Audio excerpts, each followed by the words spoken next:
Olá, galera! Tudo na paz? Espero que sim.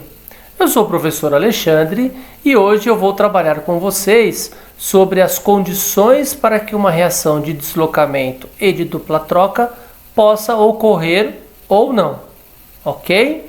E no final da aula, não esqueça de dar aquele like, hein? Ajuda o prof aí. Vamos lá? Beleza. Que parâmetros inicialmente eu preciso avaliar numa reação química? Então eu trago para vocês alguns fatores importantes. Se houve a liberação de um gás, se houve mudança de cor, se houve a formação de um precipitado, que é um sólido, se eu tenho a formação de um ácido forte, moderado ou fraco, se ele é fixo ou volátil, uma base forte ou fraca, solúvel ou insolúvel. Então percebam que nesse momento será fundamental vocês lembrarem algumas características dos ácidos, das bases, sais e óxidos. Fica a dica aí para que vocês possam rever a aula do professor. Beleza? Muito bem. Para isso, pessoal, nós vamos começar falando um pouquinho sobre reação de deslocamento ou de simples troca. É fundamental que vocês entendam essa fila de reatividade. O que vem a ser a fila de reatividade? Ela representa a facilidade que um elemento químico tem em reagir frente ao outro, ou seja, a característica em ceder elétrons para um outro elemento químico, deslocando assim ele do processo, produzindo novas substâncias. Lembra, reações de simples troca também podem ser reações de oxidação. Então observem que aqui nós temos os metais alcalinos e alcalinos terrosos, os metais comuns e os metais nobres. Pessoal, a fila de reatividade, ela contém inúmeros metais, ok? Aqui eu trago os mais conhecidos. Então, se eu tiver uma situação no qual o alumínio vai reagir, por exemplo, com o cobre, tá? Percebam que a reatividade do alumínio é maior que a do cobre. Então, o alumínio desloca o cobre. Esse deslocar significa que o alumínio ele vai oxidar e o cobre vai reduzir. Ou seja, que o alumínio vai ceder elétrons, perder elétrons e o cobre vai ganhar esses elétrons. Bacana? E na fila de reatividade dos ametais, percebam que aqui é muito comum, nós trabalhamos de forma muito específica com esses elementos. Então observem que o flúor ele é o mais reativo, tanto que em muitas reações com base de flúor são explosivas, são reações extremamente enérgicas, ok? Então, para eu saber se uma reação de deslocamento vai acontecer ou não, eu preciso lembrar dessa fila de reatividade, ok? E eu não conheço nenhum lugar que forneça essa fila de reatividade e aí você tem que acabar aí sabendo essas características. Bacana? Então, vamos entender melhor. Aqui eu trago duas situações. Por exemplo, com um metal reagindo com o hidrogênio.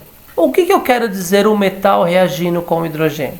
Se você observar, o magnésio ele tem a característica de formar um cátion, ok? O H ele está ligado ao Cl, então ele é um H+. Então quando eu penso no metal hidrogênio, eu estou pensando nos dois possíveis cátions. O cátion que o magnésio poderá formar e o cátion H+. Então, pela fila de reatividade, observem que o magnésio ele é mais reativo que o hidrogênio. Então, ele desloca. Esse deslocar é fazer com que o hidrogênio saia da ligação com o cloro e o magnésio cede elétrons. Então, quando o magnésio perde elétrons, ele vai para magnésio mais 2. E esses 2 elétrons é capturado pelo H+, produzindo o gás hidrogênio. Portanto, as reações que nós temos de metais com ácido vão produzir gás hidrogênio, com exceção dos metais nobres, que têm baixa reatividade. Então, eles não são muito reativos, ok? Em relação ao hidrogênio e aos anteriores. Porém, entre eles existe uma certa reatividade. Percebam que o ouro é um dos metais menos reativos que se tem. Por isso que trabalhar com ouro em termos de reações químicas é um pouco difícil. Uma outra situação é bem interessante, que é justamente, e nós vamos aprofundar esse processo em eletroquímica, que é justamente nós colocarmos um metal zinco, imerso numa solução de cobre. Então aqui eu tenho o zinco metálico, reagindo com o sulfato de cobre 2. Logo, pessoal, percebam que eu estou comparando o zinco, que é um metal que tende a formar cátion, com outro metal que tende a ser um cátion, ok? Os metais tendem a ser cátions. Então, por isso que eu só posso comparar metal com metal, ou seja, possível cátion com outro cátion. Então, pela fila de reatividade, observem que o zinco ele é mais reativo do que o cobre. Então, ele desloca o cobre. Quando ele desloca o cobre, então ele passa por um processo de oxidação. Ele cede elétrons para o cobre, que vai reduzir a cobre metálico. Por isso que nós temos aqui na plaquinha, o cobre se fixando na placa.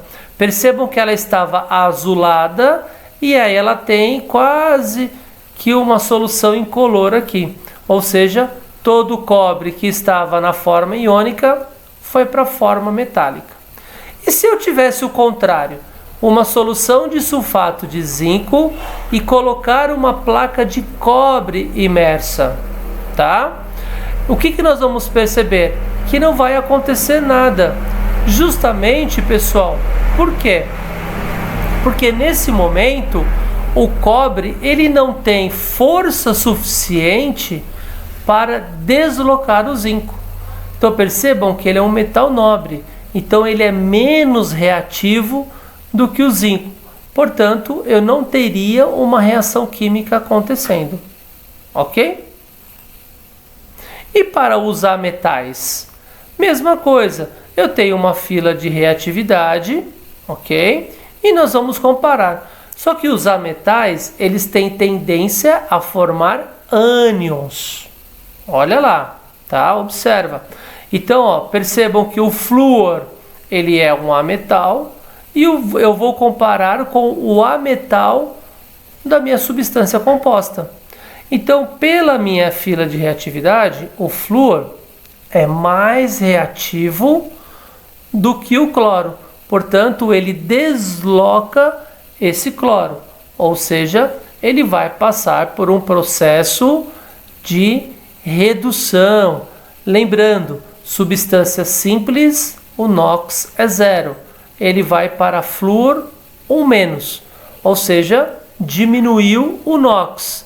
Significa que ele reduziu, ok? Então, se ele reduziu, é porque houve um processo de oxidação. Logo, o Cl que está negativo passa a ficar 0, porque ele vai para uma substância simples, ok? Então, de -1 para 0, oxidou, ok? Então, houve uma perda de elétrons. Bacana? Logo, nós temos aqui, pessoal, o que nós chamamos de equação iônica, ok? Que é justamente a representação das espécies químicas que realmente estão reagindo no processo. É muito comum dizer que o potássio, nesse caso, ele entra como um íon espectador, ou seja, ele só está ali na solução, mas não está participando efetivamente. Legal? Portanto, pessoal, nós temos uma outra situação que é para a reação de dupla troca, tá? Igual nós vimos. Reações de dupla troca podem ocorrer quando eu tenho a reação do ácido e uma base, ácido mais sal, base mais sal e um sal A e um sal B. Eu chamo de A ou B só para dizer que são sais diferentes, ok? Então, nesse momento, eu vou precisar saber que parâmetros eu preciso analisar no meu produto para entender se a reação química realmente acontece ou não. Então, para isso, eu preciso que vocês saibam determinadas condições. Então, eu vou avaliar o produto. Se no meu produto eu encontrar, uma substância menos solúvel que o reagente, ou seja, que houve a formação de um sólido, é porque essa reação acontece. Se eu tenho um eletrólito mais fraco que o reagente, ou seja, lembra, eletrólitos são aquelas substâncias que se dissociam ou que se ionizam formando íons.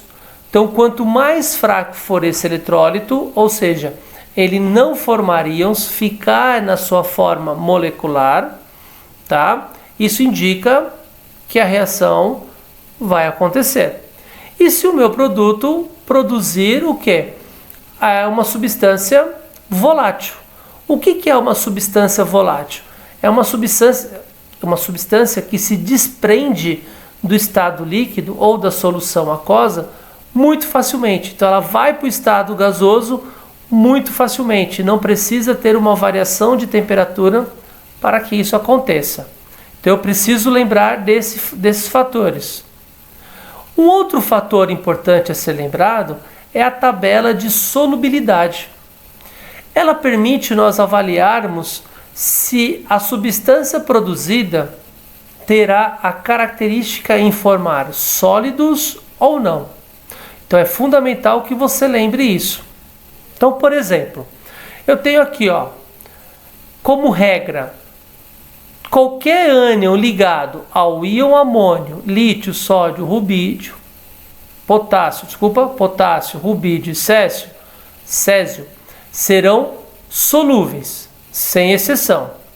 Se você pegar os haletos, por exemplo, flúor, cloro, bromo e iodo, é muito comum vocês encontrarem cloro, bromo e iodo, são solúveis, com exceção se eles estiverem ligados a prata, mercúrio ou chumbo mais 2.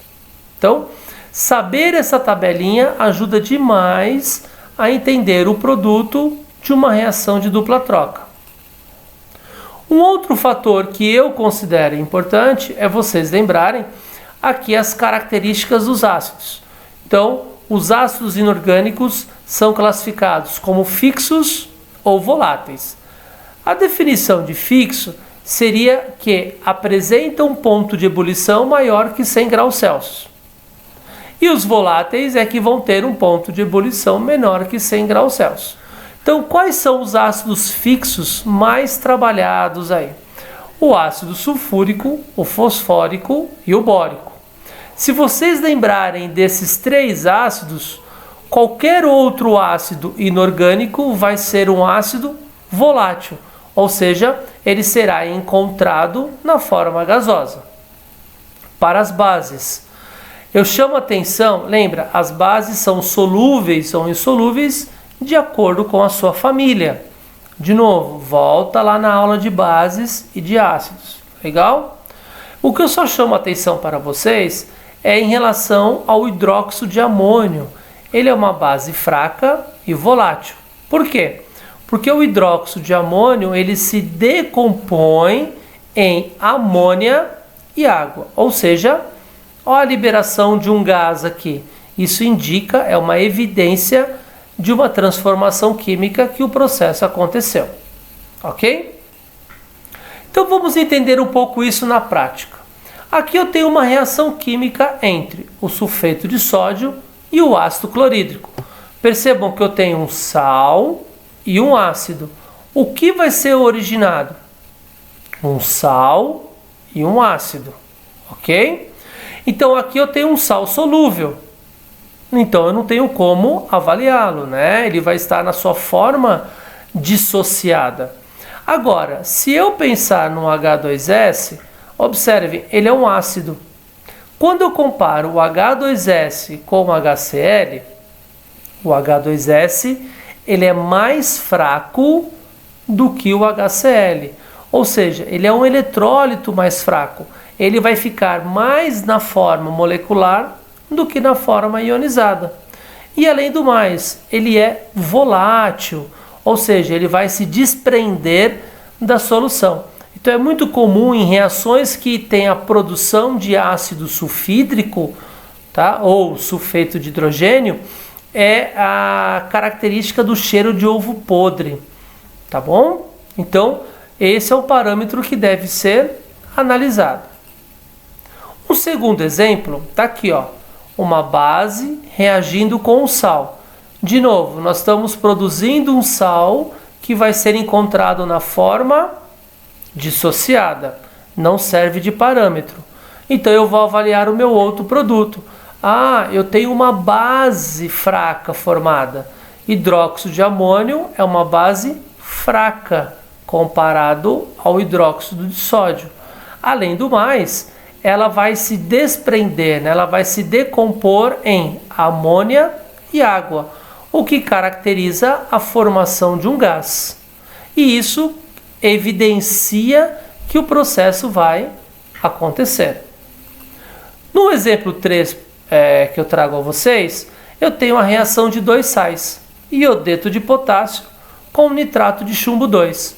Então, ó, eu tenho dois sais diferentes que vão produzir dois sais diferentes.